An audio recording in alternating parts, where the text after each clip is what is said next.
Bricks and mortar, is it really worth the hype? The pros and cons of property investing. The usual disclaimer, none of this is financial advice. Let's start with the cons. Fucking money. Like, it's a lot of money going in. So with buy-to-let property, with your boring vanilla buy-to-let properties, you need a 25% deposit. You're going to end up paying about 5% in stamp duty. You've got your legal fees at about $1,500 plus. Your brokerage fees, like, it's a lot of cash. So buying a property in, say, Yorkshire, we're typically at about 130 grand purchase price. Well, that's going to be about 50 grand going in. It's a lot of money. That's also a pro because it creates a sort of moat around it, and barriers to entry means that you're not having thousands of people to compete with, whereas in other areas you absolutely are. But the reality is, it's going to cost a lot of money. The second thing is, how do you find a great opportunity? Like, not all bricks are the same.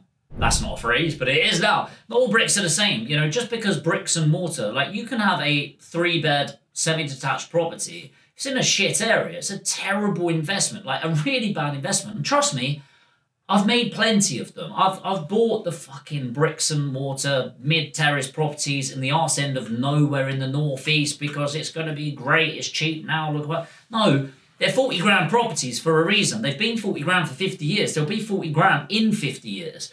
It's not the bricks and mortar that actually has the value. It's the area. And so it's really important to understand that actually sourcing a great opportunity, finding a great opportunity, it's not about getting the property cheap. It's about getting a great property in a great area at a fair price, not an okay property, an okay area at a great price. I promise you, the money's in the long term, not the short term, which brings me on to number 3. It ain't get rich quick. No matter what the course seller is trying to sell you, yes, I get it, I'm also an educator as well, but whatever they're trying to sell you, it's not get rich quick. There is nothing rich about buying property. In fact, the faster you try to get rich in property, the slower you'll get rich, the more likely you'll lose everything and make somebody else rich in the meantime. I'm not sure that one is a downside, but I think it is if you're trying to get into property thinking it's going to solve all of your financial problems overnight. It's about wealth building, not trying to make the quick buck quickly, zero risk, etc. Sorry. Next is the hassle, like management, maintenance, ongoing relationships. You have to think there's a lot of moving parts in property, and it's a ball ache. Trust me, I know. I own a property investment company. We do around 200 transactions every single year, not just mine, for investors as well. And we have to deal with, first of all, negotiation whilst other people are trying to negotiate with the same vendor. And that's really complicated because when somebody's got one product and 20 people looking to buy it, it's really hard to negotiate a good price on it. Even when you do get it agreed, you then have to go through the legal process, which relies on solicitors. Not one solicitor, a solicitor representing you, the investor, and another solicitor representing a vendor. Then you've got a solicitor that needs to rely on speed and communication, but they're not very well known for speed and communication. And then they need to talk to another solicitor with speed and great communication, who's also not fucking good with speed or communication. See the fucking problem. And so then you've got a mortgage broker that needs to make sure they're communicating every single piece of unique advice around the buyer and the tenant, if there is a tenant, and what they're trying to do with it, which often needs to come with accuracy, which often isn't the case. Then a lender that's going to actually lend and then get to the end and underwrite it to the same, who's going to send out a valuer and say, hey, just make sure we're covering our ask here, because at the end of the day, we're going to put in 75% of the risk, not the investor. And then it's got to value up, which means they've also got to go and agree that it's worth the same. And often they're a little bit over conservative. Why? Because they get worried about getting sued. They want to make sure their insurance is in, which is not fucking helpful when if they downvalue it, you need to put in more cash. So you need to manage that situation, make sure you're conservative with your figures, make sure the property pack is prepped properly, make sure you're meeting the value and make sure you're talking through everything that you possibly can. Then you own it and it gets easy, right? Well, fuck does it? Then you need to get it refurbished. You need to make sure the quote that you got 3 months ago, which was based on why your offer was what it was, based on that quote and the refurbishment, is also valid 4 months later, which is how long it took to get through the legal and financial process. Shock horror, cost of finance has gone up since then, cost of product, cost of labour's gone up, the quote changes again, but you need the same outputs for the same price and the same quality in the same time. Then you've got to rely on, once you've negotiated that everyone actually turns up when they said they were going to. Gets easy from there though, right? Like, fuck does it? Then you've got to make sure all of the trades actually hand over to each other, communicate effectively, do their job properly, make sure everyone plays ball all the way through the process. But then the property is refurbished to a really high standard, right? Great. Now it gets easy, right? Like, fuck does it? Now you're going to get tenant in. So now you need to do a load of viewings. Then you need to get the tenant in. You need to actually assume that they're telling you the truth. So they put in their application only to find out 3 weeks down the line they weren't telling the truth. So then you find a great tenant, and then, of course, they actually need to pay. Do you know what? Fuck property. Just don't do it. Don't do it. I'm only kidding. There are some upsides, believe it or not. The final risk, though, is market risk and mitigation. So legislation changes. When a new government comes in, they decide they want to make change. They need somebody to hate. Who's an easy person to hate? Landlords. Fuck landlords. Scrap Section 21. We're going to do reforms, EPC changes, interest rates, stamp duty hikes. Fuck you, Labour. Why the fuck are we invested in property? Well, because believe it or not, there are some pros. Number one, the history. If in doubt, zoom out. There's property has been measured, or land values has been measured for about 1,000 years since the Doomsday Book, where you could buy the entirety of England for around £70,000. Yes, there's been some inflation since then, believe it or not. Right now, the average property price is around 300,000. It has, on average, doubled every 10 to 12 years for around 1,000 years. In 1950, you could buy the average property for around £1,900, with the average car on the drive actually worth more than the house. Geeky little fact for you there. Does the past guarantee the future? No. 1,000 years of evidence, pretty strong though. The reality is it's substantiated, it's tangible asset investment, it's long term. It's not so much the property you're buying, it's the land that it's on, which is why I typically only buy freehold properties for the long term, not leasehold, because you actually own the ground that it's on.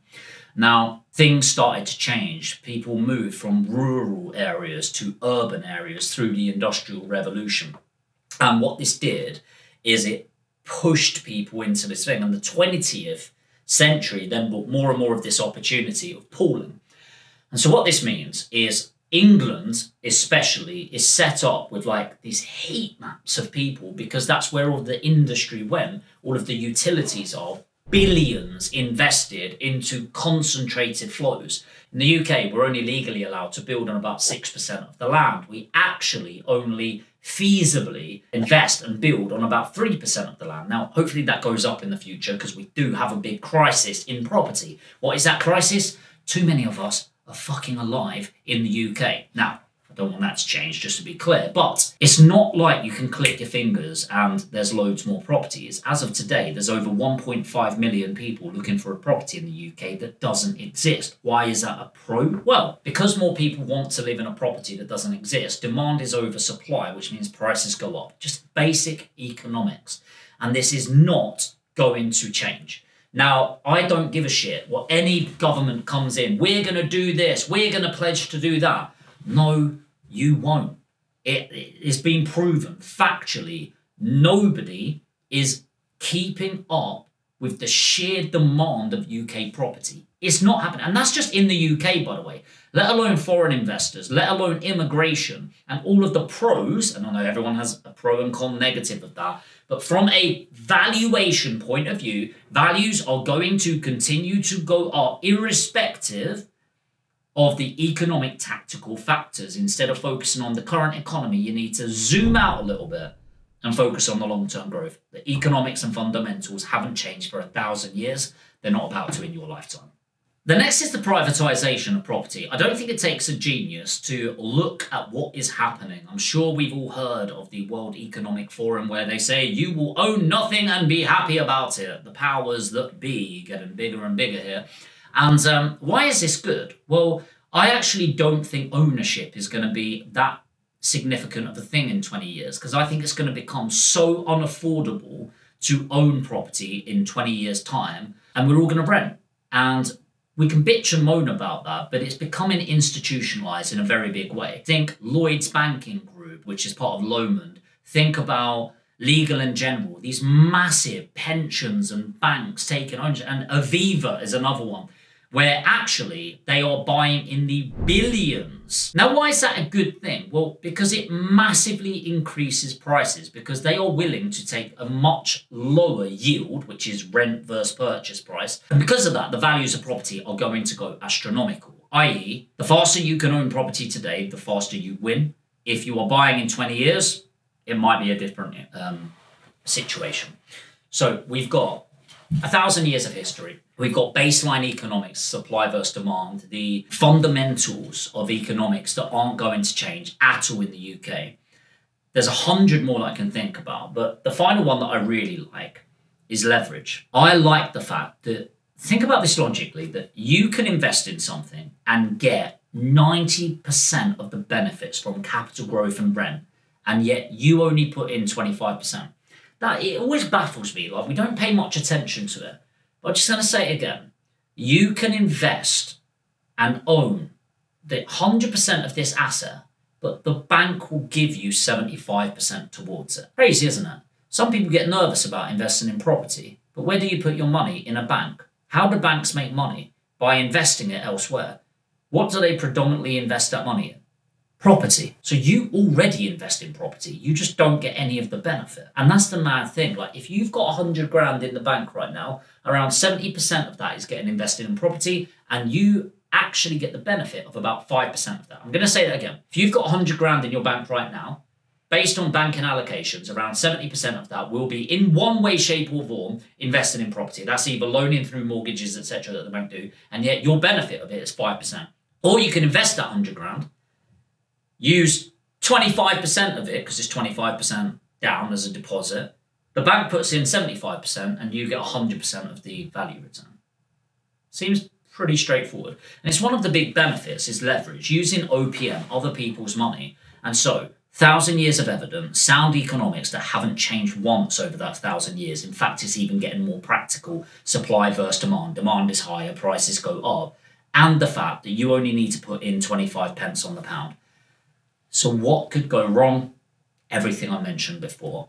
There's so much fucking time that goes into this, and there's so much knowledge to actually get this right. We've done thousands of transactions, been going for 10 years, built up a 100-figure portfolio, i.e. over 100 units that I personally own with my business partner.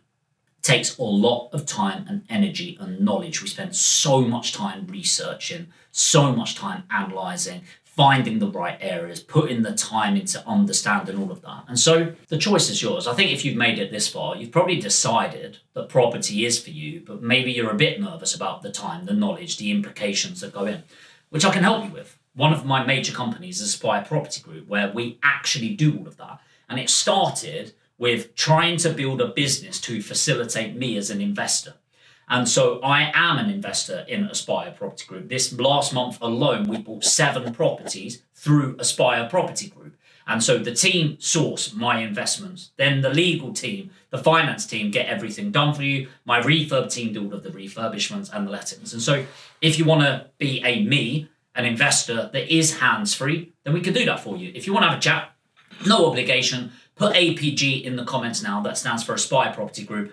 APG, I'll send you a link, book in a free consultation call, and I'll map it out for you. You'll talk to either me or my team, we'll map it out, and if we think we can help you, great, and if it's just giving you value on that phone call, that's cool as well. I hope this has been valuable. Ultimately, I am massively biased. I love property, I really am a big fan of it, and if I could start again in property, I'd just do it faster. And the reality is, I've never met a single person that says, I wish I waited. It just doesn't happen. Best time to plant a tree was 10 years ago, the second best time today. And it's the same with property. If you could go back 10 years and you had the money, you'd invest. That will never, ever change. So take some action, either on your own or put APG. We'd love to have a chat. If this has been valuable, hit the like button. It tells the algorithm that you like this sort of thing. It will show you more of it. But also, if you're new to the channel, you want to learn more about business investing and, of course, property investment, hit subscribe, the notification bell, and I'll see you in the next video.